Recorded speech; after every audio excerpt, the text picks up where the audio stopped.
Bueno, en este contexto en el que nosotros estamos así tomados todavía por la emoción y la conmoción de la masiva marcha en recuerdo del 24 de marzo del 76, los 50 años del último golpe cívico-militar eclesiástico en Argentina, el mundo está realmente en un estado de ebullición que nadie sabe cómo puede terminar. ¿No te parece? Me parece, no sé por qué, estoy muy sagaz hoy con las observaciones y obviamente el epicentro es la decisión de Estados Unidos e Israel de atacar a Irán y las respuestas de Irán ante este ataque. Ya llevan más de 3 semanas largas esta situación que Trump había dicho que se iba a terminar en poquísimos días y ahora hay una especie de tregua más o menos. Estamos en comunicación con el escritor, analista Jorge McFoot, quien vive en los Estados Unidos desde hace muchos años, para ver cómo se ve desde allá esta situación con Medio Oriente. Buenas tardes, Jorge, ¿cómo estás? Nora Beiras de este lado.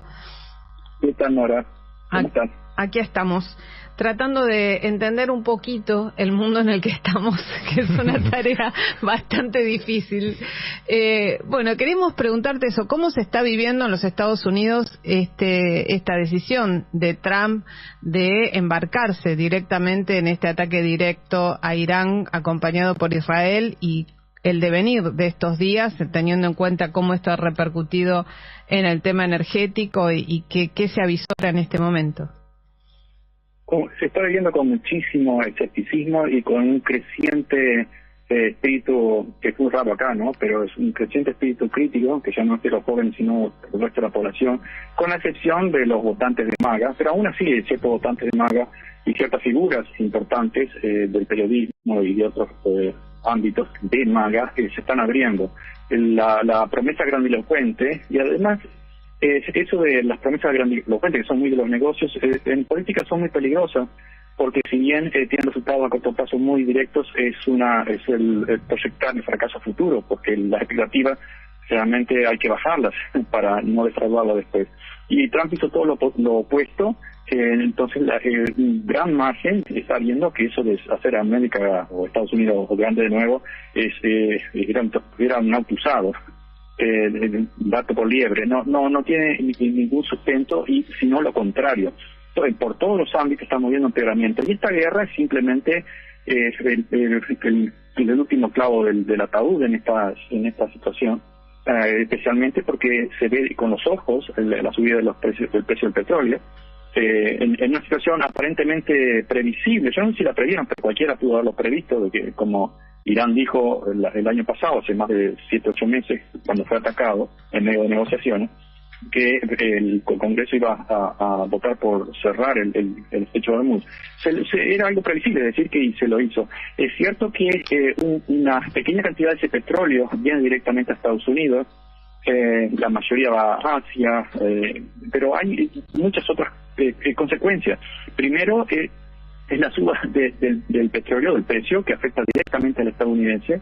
Segundo, es lo más obvio, el precio alto de petróleo está beneficiando a Moscú o a Rusia, lo cual no terminaron una guerra, que la empezaron, uno puede decir, bueno, Putin fue el que invadió. No, eso es la apariencia. Esa guerra fue querida, fue provocada, fue deseada y lograda por la OTAN. Y la empezaron y no la terminaron. Y van perdiendo allá y abren otro foco de distracción más en Medio Oriente, y así seguimos. Y además, no quiero ser muy larga, pero la idea del foco de distracción es fundamental también de muchos puntos de vista, porque y para Israel uno se puede preguntar, bueno, ¿qué está ganando? El objetivo era destruir Irán, eso es indestructible por el momento, puede llevarlo a la ruina, lo que sea, pero no es posible un objetivo realista. Bueno, el objetivo más realista de Israel es mantener un estado de caos, y cuando el foco está en Irán, por ejemplo, tomar el sur del Líbano, que ya lo ha tomado, así como en el pasado hizo lo mismo con Siria, y así seguimos. Es decir, la política del caos, del bombardeo, de la matanza, y cuanto más peleas hay entre otros, o con nosotros y otros, mejor. Y el único que se beneficia acá, desde ese punto de vista, es Israel, porque Estados Unidos no tiene ni una sola carta para ganar, ni política, ni económica, ni ideológica, ni geopolítica. Jorge, ¿qué tal? David Cufré saluda, buenas tardes. ¿Qué tal, David? Muy bien. Y las encuestas, hasta hace una semana que charlamos también, le venían dando muy en contra a Trump respecto de la aprobación de la guerra. ¿Qué pasó estos días con los idas y vueltas de Trump diciendo que se está negociando, que ya está cerca de un acuerdo, después que es un ultimátum, después que es un acuerdo? Digo, ¿cómo repercute en la opinión pública? La opinión pública, según la estadística, por un lado, o según lo que uno puede escuchar a un nivel, a una escala más pequeña, pero según las estadísticas siguen en contra de la guerra. Generalmente, cuando se inician las guerras, la gente siempre está en contra y los gobiernos deciden lo contrario, el típico de democracia liberal. Y luego, bueno, en medio de la guerra muchos empiezan o se retiran o no critican o terminan por apoyar porque es mejor ganar que perder esta guerra aunque sea injusta. Pero aún sí sigue, la mayoría de la población de Estados Unidos sigue en contra de la guerra en Irán. Es decir, es impopular. Y Donald Trump no sabe cómo salir de esto. Es una catarata de discursos exitistas tipo Milley, Adorno y todo lo demás. Un discurso exitista, gente no tiene la menor idea de cómo salir del lío que inventó y se metió. ¿Y cuál es el discurso exitista? Bueno, que como siempre, que vamos ganando, Irán ya no sabe lo que hacer, y encima le ofrecen una lista de condiciones ridículas, absolutamente, como si estuviera negociando con una isla totalmente aplastada y derrotada, y tomada, y ocupada. No es el caso de Irán. Claro. Por lo tanto, Irán fácilmente era previsible, creo que la mayoría pensó de que Irán no iba a aceptar esta propuesta, porque es bastante infantil, y al contrario, la ha redoblado. Es decir, no solamente está pidiendo de que no se lo vuelva a atacar, sino que no piensa desmantelar su arsenal misilístico. Acá decían días atrás que, digamos, como que Trump estaría pensando en tomar un sector de Irán donde surge el 90% del petróleo y tratar de mantener eso como la carta de negociación por el tema del estrecho de Hormuz. ¿Qué se habla allí? Digamos, ¿cómo lo ven la posibilidad de salida rápida de esta guerra, por más de lo que diga Trump? Primero, la idea aparentemente era así como Omán, que es parte de los Emiratos Árabes, pero mucho más neutral que el resto, es más negociador tanto con Irán, con Pakistán, con los demás, que tiene una península ahí, y toda la parte cóncava que es de Irán, y además tiene la capacidad y la forma de poner al tráfico con sus misiles o sus armamentos. La idea es que un grupo de élite por tierra iba a tomar esa bahía. Es también infantil. Primero, que no es una bahía pequeña, es una gran área, primero. Segundo, bueno, ya sabemos la geografía de Irán como es. Tercero, los iraníes hace décadas están preparados para eso. Les irá mal, pero les va a ser muy difícil. Tercero, es que ¿cuándo Estados Unidos ganó una guerra por tierra? A ver, ¿ustedes recuerdan alguna? Yo no recuerdo. Es decir, cada vez que se metió se empantanó y terminó en una catástrofe y terminó en un desastre económico y lo menos importante en comparación al desastre humanitario.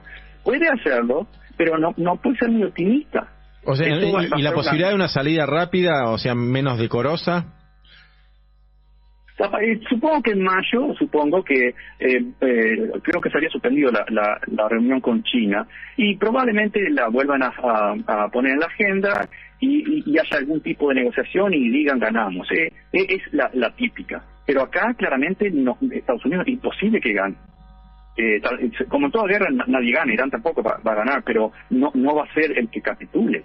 Entonces la salida rápida sería, como siempre, la salida honoraria, que es la que nunca se sabe cómo se sale, como en todas las guerras que vemos, no hay un final.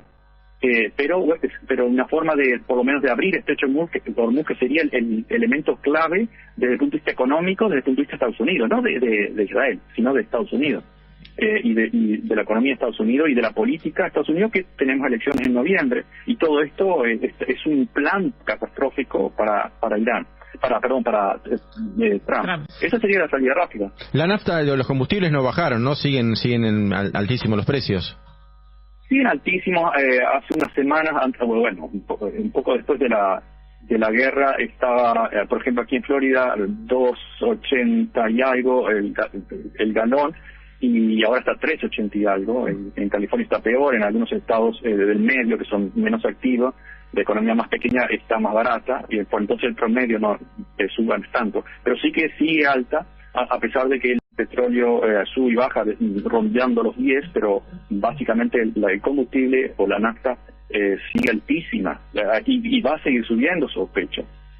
Es decir, la sensación que en la descripción que haces y por los marchas y contramarchas del discurso público de Trump, uno parece que acá no hubiese habido una estrategia realmente pensada para embarcarse en semejante ataque a, como vos decías, no una isla derrotada, sino un país como Irán, que tiene toda una tradición persa, que está lejos de ser un pequeño estado creado al calor de los últimos décadas. No, absolutamente no hubo ni estrategia ni para atacar ni para terminar la guerra. El por qué no hubo estrategia, y bueno, de hecho ellos mismos lo reconocieron, eso fue a pedido de Netanyahu, a pedido de Tel Aviv. Entonces, es decir, hacemos lo que ellos por alguna razón necesitan en esta guerra, vamos y la llevamos a cabo. Algunos desde la industria armamentística se frotarían las manos, otros desde la industria petrolera también se frotarían las manos y están haciendo dinero, incluso acá en Estados Unidos. Pero el impacto económico en el resto de la población es negativo y por lo tanto político, y esto va a tener varias consecuencias serias. No hay ningún plan de salida, excepto hacerle el juego o ser obediente con Israel o con Netanyahu, mejor dicho, con el gobierno de Tel Aviv. Esa es la única razón. No hubo estrategia para entrar, y no hay estrategia para salir. Se está improvisando permanentemente. Es otro signo fuerte, y además lo he discutido con muchos profesores y muchos otros que no son profesores, pero es más o menos el ámbito que me manejo. Son un signo tras de otro de una acelerada decadencia, tanto geopolítica como nacional. Es un circo mediático que trata de convencer al resto de la gente que estamos fantásticos, cuando en realidad estamos en el Titanic. Muchísimas gracias, Jorge McFoot, por este diálogo con la Radio 750. El gusto es mío, como siempre, Nora y David. Gracias. Gracias. Radio 750.